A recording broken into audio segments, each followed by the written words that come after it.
इच्छा के बारे में थोड़ा सा समझना चाह रहा था।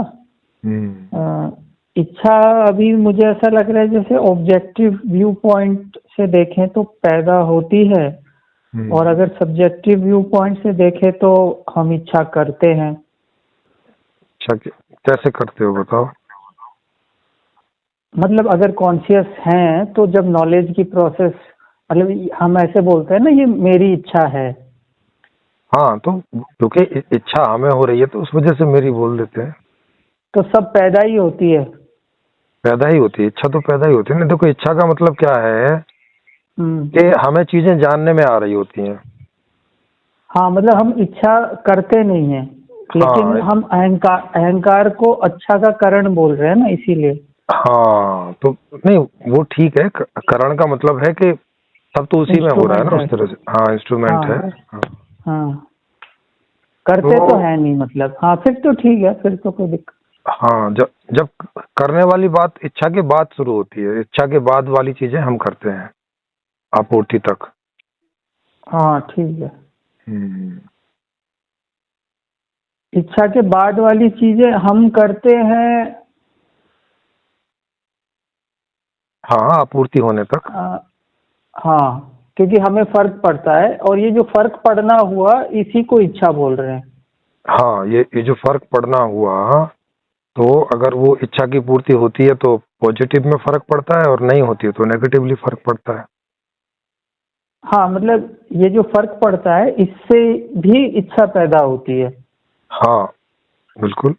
अगर है अगर ना? पॉजिटिवली हो गया है तो ये बात पूरी हो जाती है, आपूर्ति हो गई है। आपूर्ति नहीं हो गई है तो फिर उसे आपूर्ति करने के लिए और इच्छाएं पैदा होती हैं। हाँ, और पहली इच्छा भी हमें फर्क पड़, हम क्योंकि बीइंग है तो ये प्रोसेस कुछ चल रही है जिसके कारण जी, कुछ जी। फर्क पड़ा, तो हाँ, फिर फर्क इच्छा पड़ता पैदा है। हुई। बिल्कुल। हाँ, तो हम जब अपने आप को एजेंट बोल रहे हैं तो इच्छा के बाद कुछ कर पाने की जो वो है उसकी वजह से बोल रहे हैं। हाँ, अच्छा, और ये जो मन है, मतलब जो चेतना है, ये जैसे हम सॉफ्टवेयर के साथ इक्वेट कर सकते हैं, है ना? जैसे सॉफ्टवेयर होता तो वो हार्डवेयर में ही है ना? बस एक हार्डवेयर की अरेंजमेंट को हम सॉफ्टवेयर बोल रहे हैं। हाँ, ऐसे समझ लो। हाँ, तो वो एक तरह से एक तरह की एब्स्ट्रैक्ट रियलिटी है, मतलब जो है वो तो फिजिकल है, लेकिन लेकिन जो उसका होना है वो एक तरीके से थोड़ा एब्स्ट्रैक्ट वे में है, मतलब एक अरेंजमेंट को क्योंकि हम बोल रहे हैं ना, मतलब कि ये सॉफ्टवेयर है। और ये चेतना जो है ये ऐसा मतलब ये जो लिविंग बॉडी है वो ऐसा सॉफ्टवेयर है जो कुछ हद तक हार्डवेयर को भी इफेक्ट कर दे।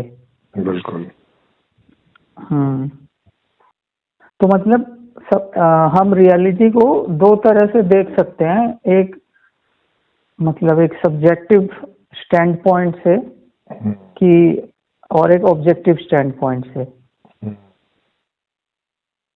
है ना? मतलब ऑब्जेक्टिवली भी वो कारण कार्य में कंप्लीट जैसा एक डिस्क्रिप्शन बन सकता है। बिल्कुल।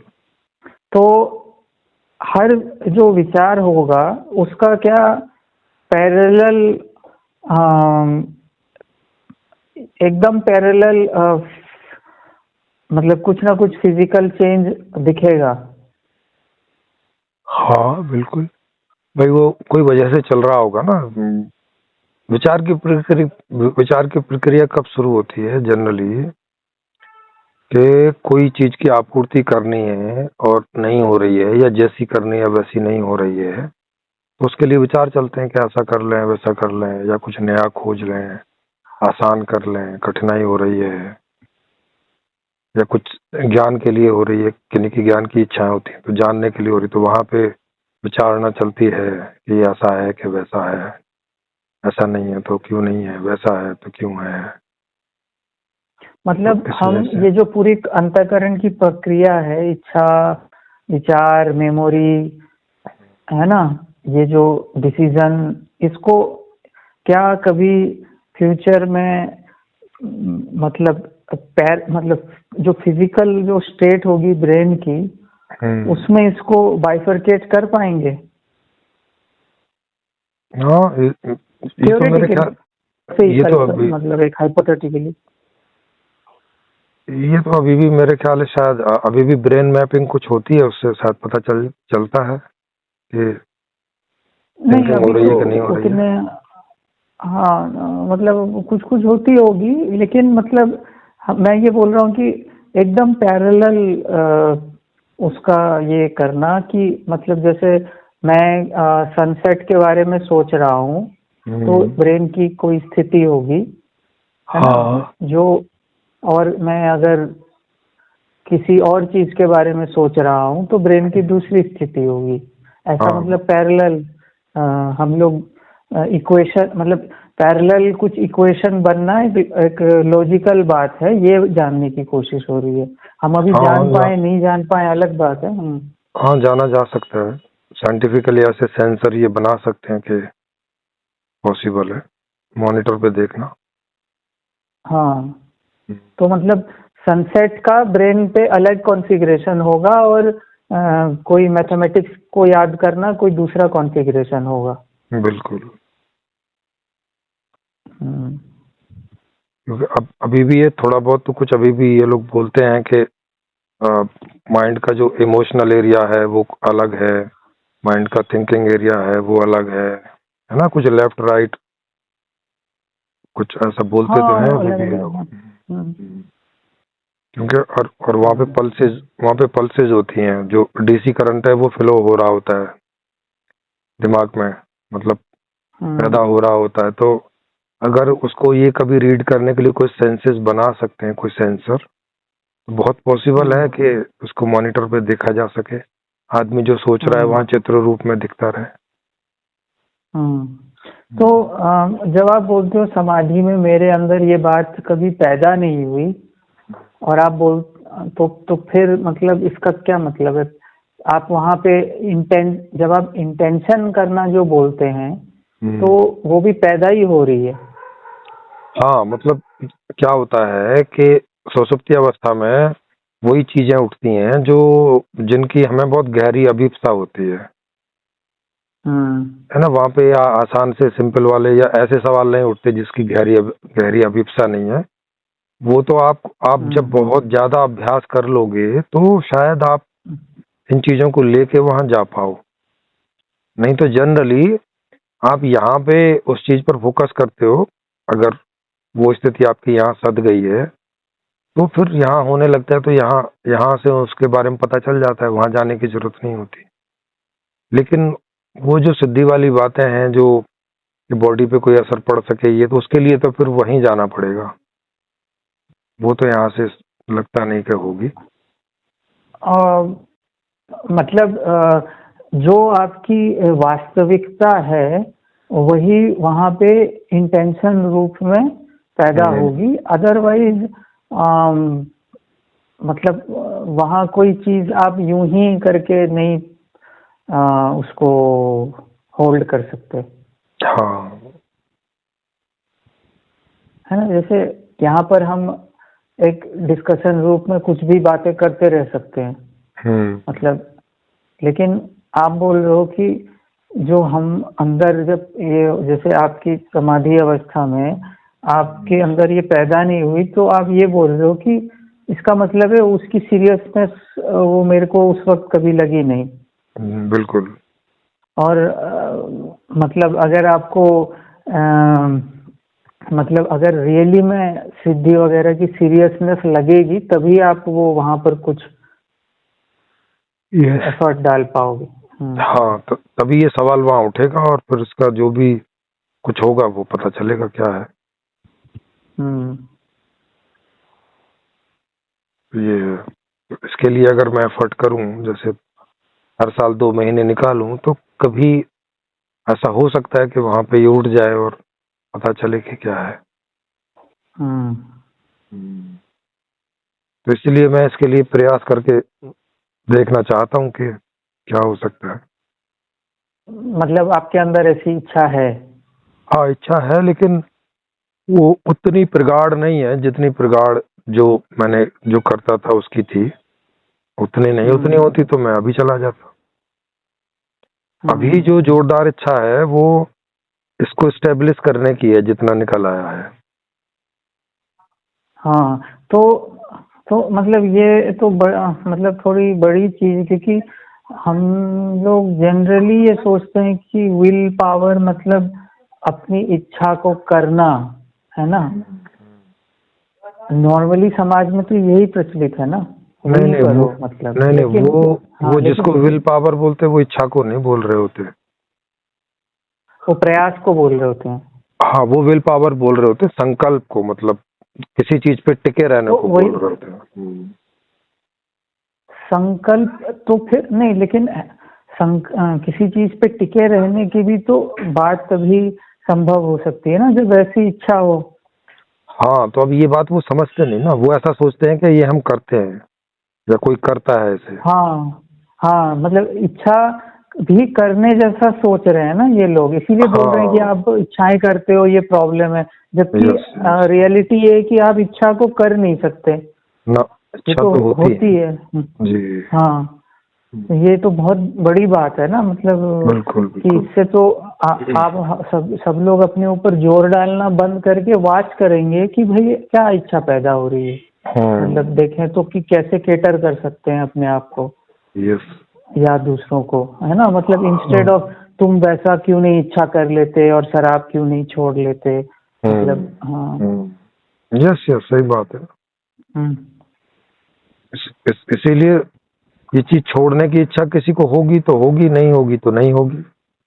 हाँ, उसमें इस तरह के बाहर से कोई दूसरा प्रयास कर सकता है कि उसके अंदर क्या ऐसा कुछ करे कि उसके अंदर ऐसी इच्छा पैदा कर दे, है ना। मतलब जैसे फॉर एग्जाम्पल कंडीशंस क्रिएट कर दे, जैसे क्योंकि इच्छाओं के भी कारण ही होते हैं। तो जैसे मेरे फादर पीते थे सिगरेट वगैरह, जब उनको पता चला कि ऐसे किसी ने बताया कि मुझे पीते हुए देखा किसी ने, तो मैं आया तो उन्होंने मुझे डांट वगैरह मारी, तो मैंने उनको बोल दिया, मैं कहा आप भी तो पीते हो। तो अब ये उनके लिए कारण बन गया, इससे उनको इच्छा उठ गई कि अच्छा फिर मैं नहीं पीऊंगा, तो उन्होंने छोड़ दी, नहीं पिया। तो ये है।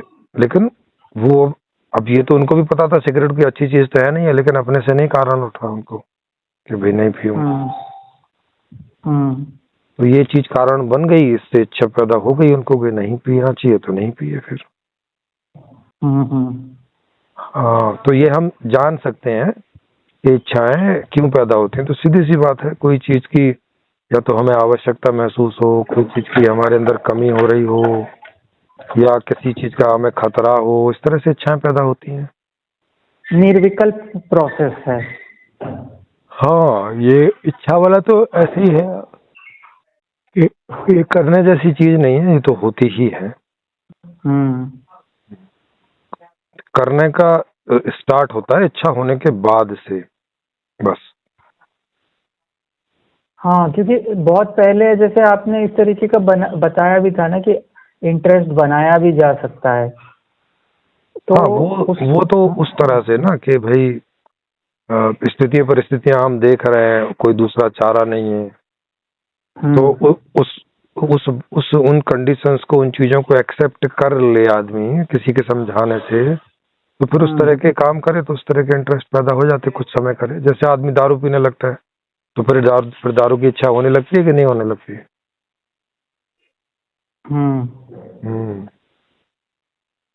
वैसे ही लेकिन वो अपने साथ थोड़ा जबरदस्ती करे, बोल रहे हो। हाँ, बिल्कुल, शुरू में तो जबरदस्ती करेगा। हाँ, शुरू में जबरदस्ती करेगा तो फिर बाद में इच्छा होने लगेगी। जैसे शुरू में मिर्चाई खाने लग जाओ, बाद में मिर्च खाने की इच्छा होने लगती है। तो फिर उस हिसाब से तो लोग जो बोलते हैं कि मतलब बस वो, मतलब फिर उस हिसाब से तो ठीक ही है। हाँ,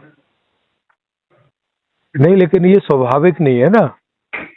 हाँ, स्वाभाविक तो नहीं है। हाँ, स्वाभाविक नहीं है। और वो तो हम अपने आसपास ऐसी कंडीशंस क्रिएट करते हैं कि जिससे फिर इच्छा पैदा होती है। इच्छा तो सतह ही होती है, इच्छा तो हम सीधे सीधे नहीं पैदा करते ना ऐसे। भाई जैसे आदमी चोरी करने की इच्छा करता है तो एक्चुअल में वो थोड़ी ना करता है, वो तो कंडीशन उसकी ऐसी बनी है कि चोरी की इच्छा हो जाती है कि कर लो भाई, जैसे झूठ बोलने की इच्छा हो जाती है, बोल लो। फिर आप बोले ना बोले वो आपके हाथ में है कि ठीक है इच्छा तो हो गई, लेकिन आप ना बोले झूठ, उसका जो भी कंसिक्वेंसेज है वो भोगने को तैयार हो जाए, बोले ठीक है मैं नहीं झूठ बोलूंगा, इच्छा तो उठ रही है। मतलब कुल मिला के वो कोई करने वाली चीज नहीं है, जहां आप कुछ कर सकते हो वो आपके दूसरे कारणों द्वारा कर सकते हो, जिससे कि वो कंडीशंस क्रिएट हो, जिससे फिर ये वाली प्रोसेस शुरू हो जाए, इधर से स्टार्ट हो जाए। बिल्कुल।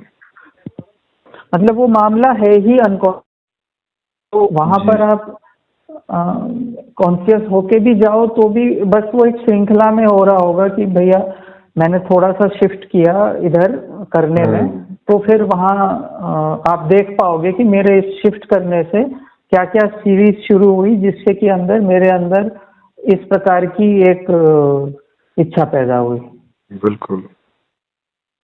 और उसके साइड इफेक्ट भी होंगे, क्योंकि आप अपने आप को शिफ्ट तो कर लोगे लेकिन आपका स्वभाव तो वैसा है नहीं है, तो उसके कंसिक्वेंसेस होंगे आपके जीवन में। वो वैसी स्थिति नहीं होगी कि जो स्वतः स्वाभाविक रूप से इच्छा उठ रही है और उसकी आपूर्ति में जा रहे हो। यहाँ पे सुख दुख ऐसे मिश्रित जैसे रहेंगे कि ठीक है सुख तो मिलेगा क्योंकि वहां से कुछ मिल भी रहा है, लेकिन वो करने में मजा नहीं आ रहा होगा तो दुख भी मिल रहा होगा, क्योंकि वो आपकी इच्छा में तो है नहीं है, स्वाभाविक में हो पा रहे हो उसमें, है ना। नहीं तो उसमें मतलब ऐसा होगा कि मैं जब अपने साथ कोई प्रकार से जबरदस्ती करूंगा, है ना, क्योंकि एक तरह का मैंने एक कोई एम्बिशन पाला, है ना, कोई सख्त डिसीजन लिया कि ऐसा करना ही है, इसका मैं प्रोसेस समझना चाह रहा हूँ कि उसके क्या साइड इफेक्ट हो सकते हैं। तो इस मामले में मेरी पर्सनालिटी जो होगी वो इस बात को अंडरस्टैंड करने में कि जीवन जो है वो मतलब एंजॉयमेंट के लिए है, इसकी थोड़ी मेरी विवेक कम हो जाएगी, ऐसा अनुमान में लगा रहा हूँ। क्योंकि मैं जो है एंजॉयमेंट को साइड करके किसी दूसरे डिस्टेंट गोल की तरफ चला गया ना, जिसको मैं अभी एंजॉय नहीं कर पा रहा हूँ। तो मैं शायद ये जो सेंसिटिविटी है मेरी कम हो जाएगी। हाँ वो तो होगी बिल्कुल। वही तरीका भी है थोड़ा बहुत मतलब कम परेशान होने का, कि जब स्थिति कि जब जो एक स्वाभाविक स्थिति है, स्वाभाविक इच्छाएं हो रही है, उसकी पूर्ति नहीं हो रही है और कुछ हम इधर उधर शिफ्ट होके कर रहे हैं, तो थोड़े से कम सेंसिटिव हो जाए तो थोड़ा दुख कम ही होगा और क्या। तो मतलब एक्सेप्टेंस का ये साइड इफेक्ट होता है, ऐसा बोल रहे हो आप? एक्सेप्टेंस का साइड इफेक्ट नहीं बोलेंगे, एक्सेप्टेंस एक अच्छी चीज है, ऐसी स्थिति में दुख को कम कर देती है। मतलब ये इसको आप पॉजिटिव बोल रहे हो? पॉजिटिव। हाँ, क्योंकि और ऑप्शन नहीं है, तो अब उसको एक्सेप्ट कर लेना मतलब उस प्रोसेस को आप बंद कर दो। हाँ, बाकी मतलब सिस्टम डिस्ट्रॉय हो जाएगा वरना। यस, बाकी सिस्टम डिस्ट्रॉय हो जाएगा और आपका सारा समय उसी में चला जाएगा, जो और दूसरे कोई एंजॉय भी ले सकते थे वो भी नहीं ले पाओगे, संघर्ष में ही जीवन चला जाएगा सारा। तो अपने आप को जांच के कि मेरी कितनी सामर्थ्य है, कितनी क्या स्थिति है, और अगर लग रहा है कि ये नहीं हो पाएगा तो उसे एक्सेप्ट कर लेना ही बेहतर होता है। तो मतलब ये बड़ा टिपिकल जजमेंट है जो मतलब टिपिकल ही होता है ना। क्योंकि मोटे जजमेंट में तो आदमी एक्सेप्ट कर भी लेता है, जो कहीं बहुत नजदीकी होता है वहीं उसको दिक्कत होती है कि वो उसको लगता है कि मैं कर लूंगा और कर नहीं पाता है, कर लूंगा और कर नहीं पाता है। वहीं ज्यादा दिक्कत होती है। मोटे मोटे में तो पता ही रहता है कि नहीं होगा तो मान ही हाँ लेता है। हाँ भाई जैसे आपसे 500 किलो वजन नहीं उठेगा, ये तो मान ही लोगे ना, इसमें क्या है, एक्सेप्ट कर ही लोगे, हाँ हाँ है ना। लेकिन हाँ 50 किलो उठेगा कि नहीं उठेगा, यहाँ थोड़ी जद्दोजहद हो सकती है। लगेगा कभी उठा भी सकता हूँ। हाँ पता चला उठाने गए और कमर तोड़ के बैठ गए तो हाँ, वही तो किया है। वही तो किया है बिल्कुल। ये तो प्रैक्टिकल है। हाँ बिल्कुल।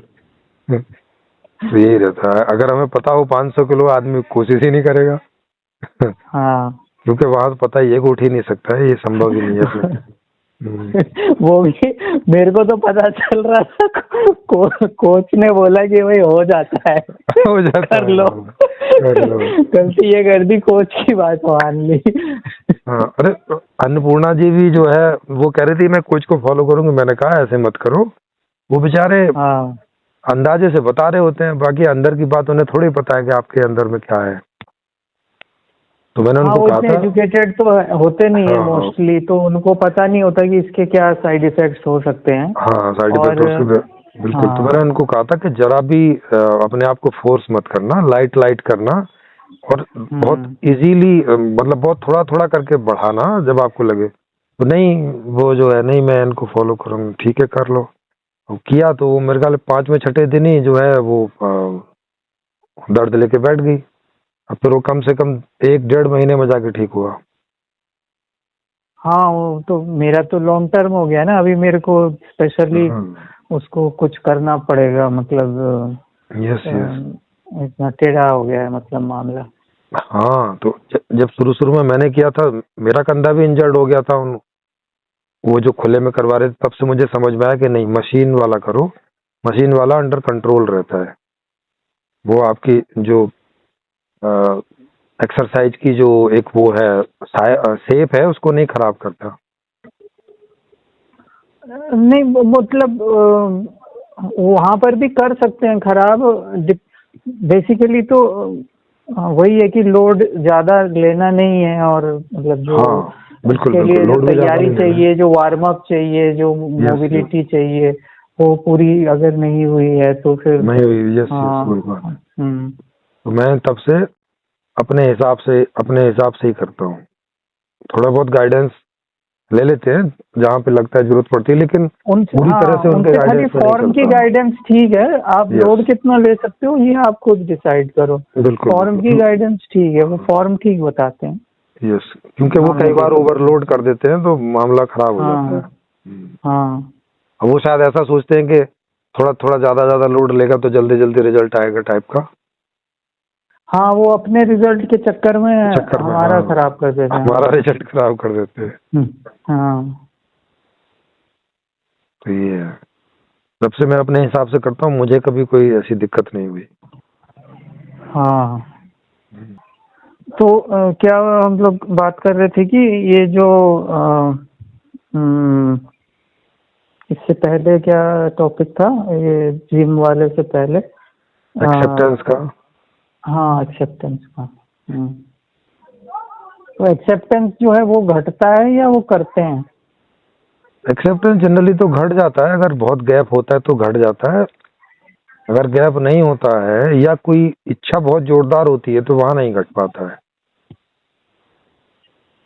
मतलब अगर कोई बहुत जोरदार, माने मतलब काफी, वो जी, हाँ जी, मतलब उसको साइड कर ही नहीं सकते। उसको साइड कर ही नहीं हाँ सकते हैं, तो वहां पे वो ये तय हो जाने पर भी कि मुझसे नहीं होगा, तब भी एक्सेप्टेंस नहीं घटता है कई बार, क्योंकि वो बहुत बड़ी बात होती है। और वो छोड़ देना मतलब होता है जैसे जिंदगी का मतलब क्या बचा।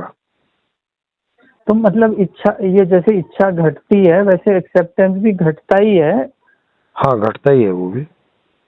है ना। वो तो एक्सेप्टेंस क्या है बेसिकली, आपका इच्छा जैसी ही चीज है वो तो। हाँ, इच्छा जैसी है कि आपको कितनी कैलकुलेटिव हो, आप कितने कैलकुलेशन है जो उसके होने और नहीं होने की बात में। तो अगर आप काफी अच्छे कैलकुलेटिव हो तो नहीं होने की अवस्था में एक्सेप्टेंस घट ही जाता है। नहीं तो एक्सेप्टेंस को अलग से कोई प्रोसेस बोलने की जरूरत जो है वो अभी की व्यवस्था में आ रही है ना। दूसरी व्यवस्था में एक्सेप्टेंस बोल के कोई प्रोसेस तो अलग से नहीं होगी। हाँ, वहाँ तो जरूरत ही नहीं, वहाँ तो आप जो इच्छा कर रहे हो वो हो ही जाएगा, वहाँ तो इसकी जरूरत ही नहीं होगी। हाँ, तो इस व्यवस्था में हमारे को इच्छा होती है, हम उसके लिए मतलब जो भी चिंतन मनन है वो करते हैं और फिर काम करते हैं, फिर उसको पूरा करते हैं और वो फील होती है फिर। बिल्कुल। तो खाली इस व्यवस्था में थोड़ा अगर अच्छा विवेक है तो आप एक अच्छा जजमेंट ले सकते हो कि भाई किन इच्छाओं मतलब कितना करना है, क्या करना है, जो कि मतलब एक मतलब अभी स्पेसिफिकली जो भी साइकोलॉजिकल प्रॉब्लम्स हैं वो इसी जजमेंट का ही इशू है। हाँ बिल्कुल, जब उन्हें एक्सेप्ट नहीं कर पाते, उनमें लगे रहते हैं, तो जो दूसरी और चीजें हैं जो हो सकती हैं वो भी छूट जाती हैं कई बार। हाँ मतलब तो फिर वो दूसरे इशू होते हैं, क्योंकि संबंध हैं, संबंधों को समय नहीं दे पाते हैं, आदमी अपने में उलझ जाता है, दूसरे इश्यूज खड़े हो जाते हैं, तो और समस्या पे समस्या खड़ी हो जाती है, तो ऐसे करके अनमैनेजेबल हो जाता है।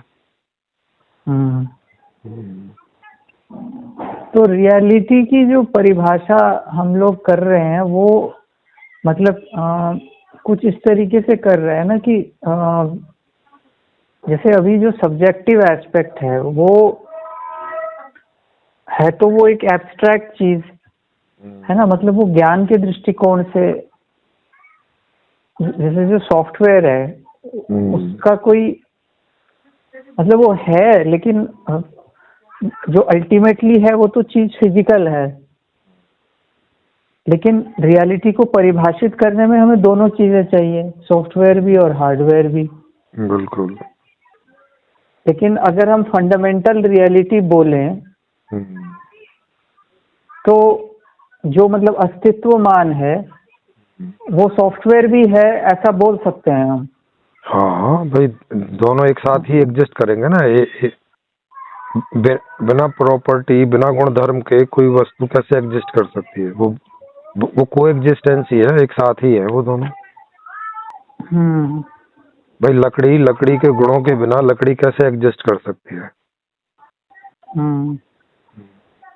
तो दुनिया में जब भी कोई चीज एग्जिस्ट करेगी वो अपने इन्हीं गुणों के साथ ही एग्जिस्टेंस होगी ना, तो दोनों टुगेदर ही है, वो अलग अलग से ऐसे है नहीं है कि उन्हें आप ऐसे फिजिकली अलग कर सको। नहीं, अलग अलग से तो है ही नहीं ना, मतलब जो है वो सब कुछ फिजिकली है। ये बात मैं मतलब बोल रहा था ना, तो उस सेंस से सब कुछ मटेरियलिस्ट ही है। जो मतलब हम लोग रियलिटी को परिभाषित करने की बात कर रहे हैं यहाँ पे, रियलिटी की डेफिनेशन कैसे करेंगे? तो एक सेंस से जो है वो तो चीज फिजिकल है, लेकिन वो उसकी कॉन्फ़िगरेशन को हम बोल रहे हैं कि इसको भी आपको अकाउंट में लेना पड़ेगा क्या। हाँ, ये जो सॉफ्टवेयर है इसी को हम मतलब कारण और सूक्ष्म बोल रहे हैं, करेक्ट? हाँ, मतलब जो कारण सूक्ष्म स्थूल का विभाजन है ये सॉफ्टवेयर से हार्डवेयर तक का विभाजन है। हाँ, मतलब जो वो एक से दूसरा हुए चला जा रहा है ना, कुछ उसमें एक्टिविटी हो रही है, एक से दूसरा हुए चला जा रहा है, मतलब एक कुछ कॉजल लिंकेज है।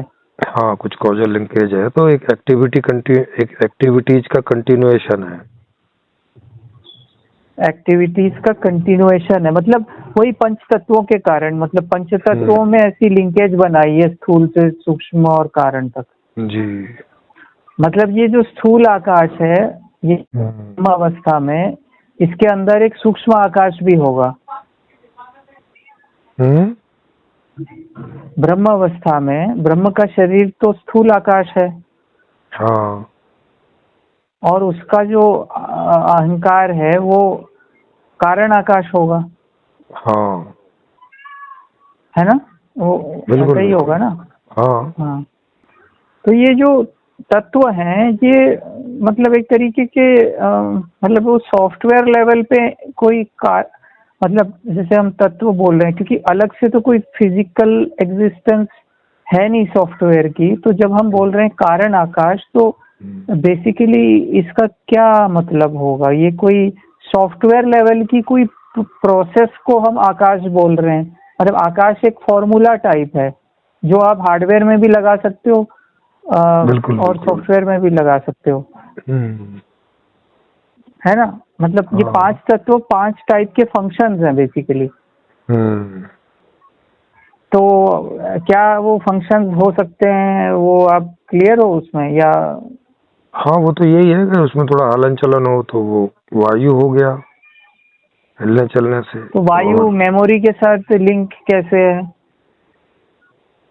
वायु मेमोरी के साथ लिंक कैसे है? क्योंकि मेमोरी भी ऐसे हिलती चलती वाली चीज है भाई। कुछ हुआ ये थोड़ा वो। मतलब आपको नहीं लग रहा ये थोड़ा हम लोग जबरदस्ती ये पैरेलल बना रहे हैं? हाँ वो देखो कैसे मतलब करके। भाई देखो, क्योंकि मतलब नहीं इस चीज को ऐसे करके देखो ना कि जब तक कोई हलन चलन नहीं हो रही है तो उसकी तो कोई मेमोरी बनेगी नहीं, अच्छा ठीक है ना। मेमोरी का पार्ट ही हाँ शुरू होता है जैसे जब हम सुसुप्ति में होते हैं तो वहां कोई मेमोरी हाँ बनती नहीं, है ना। हाँ जैसे ही कोई हलन चलन शुरू होती है, हमारे अंदर कोई एक्टिविटी शुरू होती है तो मेमोरी बनना शुरू होती है। ठीक है इस तरह से आप कर सकते हो कि हलन चलन के साथ ही मेमोरी का स्टार्ट है। ठीक है। हाँ नहीं अगर आगे फिर अग्नि का बुद्धि से। नहीं फिर आगे तो हर जगह वायु होगा ना। एक बार वायु हो गया तो अग्नि में भी वायु रहता है, जल में भी वायु रहता है, पृथ्वी में भी वायु रहता है। मेमोरी वाला पार्ट तो उसमें होता रहेगा ना। हाँ, लेकिन अब तो मेमोरी तो आपने बता दिया कि वायु जो है, वायु का जो फंक्शन है मतलब कि एक तरीके की प्रोसेसिंग हाँ। जो है, एक तरह की प्रोसेसिंग जो है मेमोरी के लिए रिस्पॉन्सिबल है। और आप हम लोग बोल रहे हैं कि गति होना मेमोरी क्रिएट करना के है। इक्वल है। हाँ, मेमोरी क्रिएट करना है। हम्म, बहुत ज्यादा मेरे को स्पष्ट नहीं हो रहा, लेकिन मैं थोड़ा इमेजिन कर सकता हूँ, मतलब ऐसे करके थोड़ा रख लेता हूँ। चलो हाँ सूक्ष्म में तो इसी तरह के थोड़ा रहते हैं ना। अब जैसे अग्नि, अग्नि का आप देखेंगे तो अग्नि का मतलब हो जाता है कि क्या था अग्नि का? प्रकाश। हाँ अग्नि का जैसे प्रकाश है, जैसे क्रोध है ना। ऐसी ऐसी एक्टिविटी जिनमें ज्यादा एनर्जी वाली जो बात रहती है, जैसे गर्म स्वभाव टाइप की चीजें होती है ना। इस तरह से ही इन्हें लिंक किया जाता है, इसी तरह से समझा जाता है। अब आगे साइंस इनको किस तरह से समझेगी वो तो तब बताएगी। अभी दर्शन में तो इनको ऐसे ही समझा जाता है कि क्रोध जो है वो वायु और अग्नि का पार्ट है। नहीं, ये तो भाव हुए ना, जो भाव। हाँ भाव, भाव ही तो है ना? भाई। हाँ हाँ क्रोध एक भाव है नहीं ना हमारे अंदर। हाँ नहीं, वो तो चलो एक अलग कैटेगराइजेशन में चले गए हम लोग, लेकिन हाँ अभी हम लोग अंतःकरण को पहले कैटेगराइज कर ले ना 5 तत्वों से। मतलब हम लोग जो अंतःकरण का जो प्लेटफॉर्म है ना? हाँ। तो अग्नि को ऐसे समझ लो कि जब हलन चलन होने लगती है तो हलन चलन होने से गर्मी पैदा होती है। हाँ होती है कि नहीं होती है? जैसे आप अभी दौड़ना शुरू करो तो आपके शरीर के जो अवयव हैं वो सब गति करना शुरू करते हैं नॉर्मल से ज्यादा, तो शरीर में गर्मी पैदा होनी शुरू हो जाती है। तो यूं करके वायु के बाद गर्मी का अस्तित्व शुरू होता है, माने टेम्परेचर का अस्तित्व शुरू होता है। नहीं, वो तो अग्नि से समझ में आ गया, लेकिन अब हम रिलेट कर रहे हैं ज्ञान की प्रक्रिया में, चेतन की प्रक्रियाओं में ये तत्वों का जैसे शरीर के केस में आयुर्वेद में काफी कुछ बता दिया है, तो वो थोड़ा समझ में भी आ जाता है ना। शरीर की जो आयुर्वेद की पंचतात्विक एक्सप्लेनेशन है वो थोड़ी फिटिंग लगती है। अभी अंतःकरण के मामले में तो ये लोगों ने इस तरीके से तो कभी किसी ने मन बुद्धि चित्त अहंकार को क्लासिफाई नहीं किया, है ना। मतलब वो तो जैसा मांडुक्य उपनिषद के हिसाब से ही किया है, जो भी किया हुआ है। ये तो नई परिभाषा बन रही है कि भाई एक अहंकार जो होता है वो, मतलब अब पता नहीं किसी ने किया हो, तो अभी तक तो सामने नहीं आया कि आप पंच तत्वों का अंतःकरण के साथ जो लिंकेज है, कोई ऐसा रिसर्च पेपर, मतलब मैंने ढूंढा भी बहुत, और मतलब मेरा प्रयास भी है कि कोई ऐसा पेपर जो अंतःकरण को पंच तत्वों के साथ लिंक करे। हाँ, तो हम बोल रहे हैं, हाँ, वो तो बाहर तो मिलेगा नहीं, क्योंकि बाहर तो आयुर्वेद चलता भी नहीं है। भारत में थोड़ा बहुत कहीं मिल भारतीय सकता के है, दर्शन, भारत में भी नहीं है भारतीय ऐसा। दर्शन पे भी तो, हाँ, भारतीय दर्शन पे तो बहुत काम बाहर भी और अंदर भी हर जगह हो रखा है ना। मांडुक्य उपनिषद पे जैसे बहुत सारे रिसर्च पेपर हैं, तो अंतःकरण पे भी कुछ कुछ मिल जाएंगे रिसर्च पेपर। लेकिन सवाल तो इसी बात का है कि क्या किसी ने लिंकेज कोई बनाया है क्या? ना, मुझे तो मिला नहीं पढ़ने को कभी। नहीं, आपने तो वो रिसर्च पेपर का वो ढूंढा भी नहीं होगा ना उस तरीके से, और यहाँ के जो साधु महात्मा लोगों के पास रिसर्च पेपर तो आते ही नहीं है।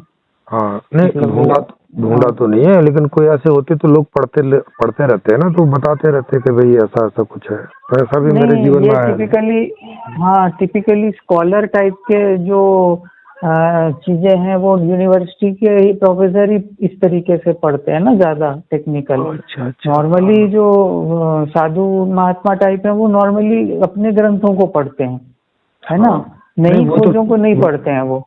नहीं, वो तो ठीक है। जैसे मेरे कभी कभी जो फिलोसोफर हैं, प्रोफेसर लोग हैं दर्शन के, उनसे भी कई बार बात हुई, तो उन्होंने भी कुछ ऐसा बताया नहीं कभी कि ऐसा कुछ नहीं। लेकिन वो तो आप बहुत ही कम लोगों से मिले होंगे ना। हाँ, कम ही मिला हूँ, जो दर्शन, हाँ, और वो भी कुछ मतलब इस तरीके से प्रॉपर जो, मतलब एक कोई भारतीय जो दर्शन में जो प्रॉपर स्कॉलरशिप कर रहे हो, है ना, जिन्होंने रिसर्च पेपर के साथ डील किया हो, वैसे बहुत कम ही हमारे उसमें आए ना। इवन जो अभी जो स्वामी राम आश्रम में भी जो मिले थे, वो भी कोई एकेडमिक स्कॉलर तो, वो अपनी एक जो उनकी जो इंस्टीट्यूशन थी उसमें स्कॉलर थे, है ना। मतलब जिनको आप भारतीय दर्शन का स्कॉलर बोलेंगे वैसा नहीं थे।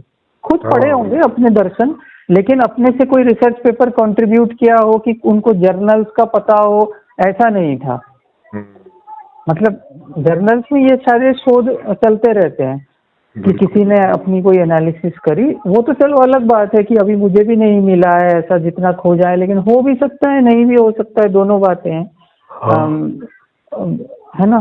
तो लेकिन मैं ये करना, इसीलिए मैं मतलब ये काफी इम्पोर्टेंट है इस सेंस में, क्योंकि हम मूल की परिभाषा यही कर रहे हैं कि वो चेतन भी है और वो जड़ भी है, और वो पंच तत्वों का बना हुआ है, और पंच तत्वों का बना हुआ है तो इसीलिए हर अवस्था में ब्रह्मांड की, ब्रह्म अवस्था हो या ब्रह्मांड हो या कोई एक एंटिटी हो, हर चीज में जड़, चेतन और पंच तत्व से पूरी परिभाषा निकल रही है उसकी अवस्थाओं का, है ना। मतलब उसकी कॉम्पोजिशन भी पंचतात्विक होगी कुछ, और उसके हिसाब से उसकी जड़ता या चेतनता का कोई स्थिति होगा। तो इसीलिए अंतःकरण के उसमें ये काफी लाभदायक हो जाता अगर हम, मतलब या तो ये समझ जाएं कि इसकी जरूरत नहीं है, या समझ जाएं कि हाँ ये इसी तरह से ही होगा, कि हम बता सकें कि मन बुद्धि चित्त अहंकार जो है वो तत्वों की वजह से फिलोसॉफिकली यूं फंक्शन कर सकते होंगे।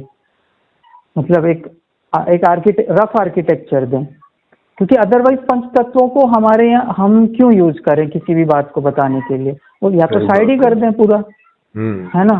बिल्कुल बिल्कुल। तो इसीलिए मैं उसको थोड़ा सा समझने, मतलब कैसे उसको आर्टिकुलेट किया जाए कि थोड़ा लॉजिकल सा एक स्ट्रक्चर बने। अदरवाइज पंच तत्व की कोई खास जरूरत है नहीं, क्योंकि हम तो आयुर्वेद करने नहीं बैठे हैं ना। हाँ, हम मतलब तो नहीं करने बैठे। हाँ हाँ, तो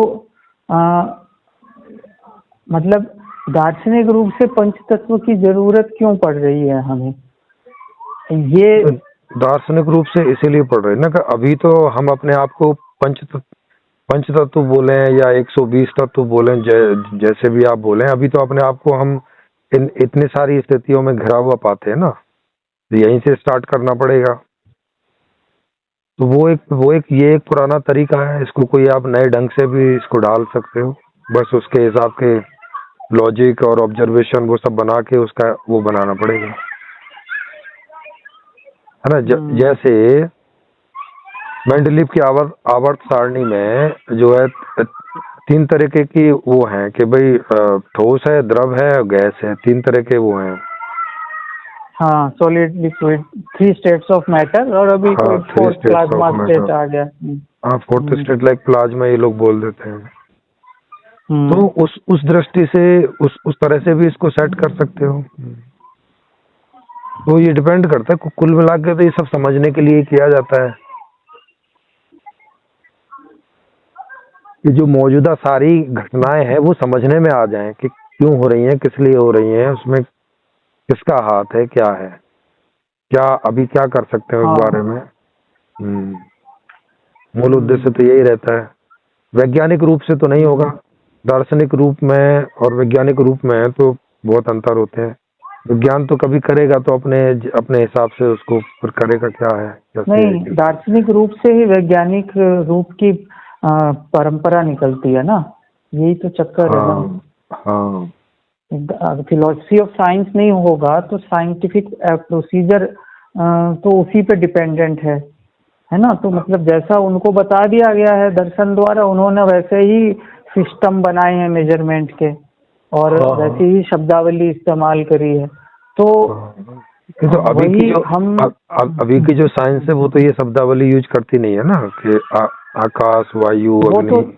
हाँ, वो नहीं करती, पहले करती थी, बाद में उन्होंने छोड़ दिया। बाद में मतलब देखिए, जैसे साइंस के बड़ी खोजें जो हुई, मतलब ये kind of philosophical paradigm shift या फिर साइंटिफिक पैराडाइम शिफ्ट जो हैं वो नए शब्द क्रिएट करते हैं, मतलब है ना। तो जब क्या बोलते हैं, कुछ लोग ऐसा मानते हैं कि उस समय पर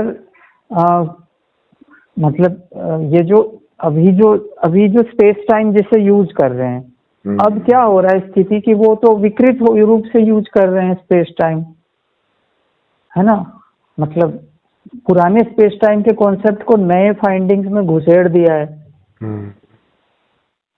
मतलब जैसे हम लोग स्पेस या टाइम बोलते हैं तो हम एब्सोल्यूट टर्म्स में बोलते हैं कि भाई ये मतलब स्पेस और टाइम अलग अलग चीज हैं, और टाइम हमारी साइकोलॉजिकल चीज है, लेकिन अभी का फिजिक्स तो वैसे ट्रीटमेंट नहीं देता उसको। बिल्कुल। तो ये बात दार्शनिक सेटिंग से ही सेट होगी ना। बिल्कुल। तो इसीलिए किसी जमाने में 5 तत्वों का भी दार्शनिक एग्जिस्टेंस था, वो मतलब वो थोड़ा सा यूजफुल नहीं रहा उनको, तो साइड हो गया। लेकिन और वो थोड़ा सा वो भी था ना, वो वैसी परिभाषा नहीं कर रहे थे जैसे हम लोग कर रहे हैं, वो मोटा मोटा जल और पानी करके कर रहे थे, मतलब हम इसको फॉर्मूला रूप में कर रहे हैं। तो अग्नि का आपको क्या लग रहा है, अग्नि और जल का? हाँ, तो इसको ऐसे देखो कि जैसे हलन चलन से अग्नि पैदा होती है, वैसे ही जब किसी चीज पे मंथन होता है, विचारणा होती है, तो उससे परिणाम के रूप में निष्कर्ष निकलता है ना। घर्षण से निष्कर्ष निकलता है ऐसे। हाँ, तो जो मतलब विचार विमर्श करते हैं तो उससे कोई एक निर्णय निकलता है, ठीक है। हाँ, तो ये जो विचार विमर्श है ये हो गया वायु का, और इसमें से जो निकल के आया वो हो गया अग्नि। ऐसे करके, क्योंकि निर्णय जो बुद्धि का पक्ष कहा जाता है, तो इस तरह से उसे अग्नि रूप आप बोल सकते हैं। और जो मन है, जो मन है विचारणा, वो तो वायु भी हो गया ना, वायु मन रूप। तो जल है ना? नहीं, वो जो जहाँ जल के रूप में मन बुद्धि चित्त अहंकार, हाँ वो वायवीय है। अच्छा, हाँ। नहीं, जो हमारा शरीर है वो आप बोल रहे हो जल और पृथ्वी का है, ऐसे? नहीं, अंतःकरण में कैसे करके है ये? मन बुद्धि चित्त अहंकार। अच्छा, उस तो तरह आप से बोल है। रहे हो कि हाँ, ठीक है ठीक है ठीक है। तो ये जल के रूप में उस तरह से लिया जाता है। जल के रूप में कि जो क्षीर, ये कथा आती है ना, इसमें एक क्षीर सागर वाली कथा आती है। अलग अलग करना। हाँ, कि जल के द्वारा जो है वो कोई चीजें अलग अलग की जाती हैं, है ना। जैसे समुद्र में आप जाएंगे तो वहां पे देखेंगे कि बहुत सारी चीजें समुद्र में आती हैं, वो वहां के हलन चलन से अलग अलग हो जाती हैं। तेल अलग पहुंच जाता है, वो अलग पहुंच जाता है। इस तरह के घनत्व अलग अलग होने के कारण में इस तरह का वहां पे एक ऐसा बाइफर्गेशन होता है, इस तरह का। जल का तो हम बेसिकली फ्लो टाइप, जैसे आयुर्वेद में जो जल है वो हाँ सारे रस हैं। हाँ, नहीं, रस नहीं है, रस है। हाँ, जल तो रस ही है। बहुत सारे रस हैं। लेकिन जल में एक हलन चलन भी होती है। हालांकि वो हलन चलन जो है वो वायु का ही पार्ट है जल में, लेकिन हाँ, लेकिन वहां पे ऐसा हो के चीजें अलग अलग हो जाती हैं, तो इसको बुद्धि की प्रक्रिया बोला जाता है। तो जल के ऊपर अग्नि है, उस तरह से आप देखेंगे। मन की प्रक्रिया। हाँ, मन की प्रक्रिया में बुद्धि की जो प्रक्रिया है वो इस तरह से वो आग्नेय, आपको उसको कर सकते हो। एक निष्कर्ष निकल आया। मन का जल है ना? हाँ, मन का जल है। हाँ बिल्कुल, मन का जल है। ठीक है, मैं इसको जब सेट करूंगा तब फिर एक बार ठीक है, देखते हैं। हाँ, बाकी मतलब जो समझ में आ रहा है वो यही है कि आप जो ओवरऑल फ्रेमवर्क है उस पे आपका एम्फोसिस है ज्यादा। हाँ, मतलब है ना, क्योंकि डिटेल में लोग तो बहुत काम, मतलब और गहरे गहरे प्रश्न उठा के वो लोग काम कर रहे हैं, है ना। तो लेकिन आपका जो फोकस है वो एक ओवरऑल फ्रेमवर्क पे है जी। यही मेरे को थोड़ा, मतलब एक पर्टिकुलर डिसिप्लिन को लेकर बहुत गहरे वाला वो नहीं है कि वहाँ के सारे सवाल आप आंसर करके दो। आप फोकस कर रहे हो कि सबको एक ताने बाने में कैसे फिट किया जाए। ऐसा ही है। हाँ, ऐसा ही है।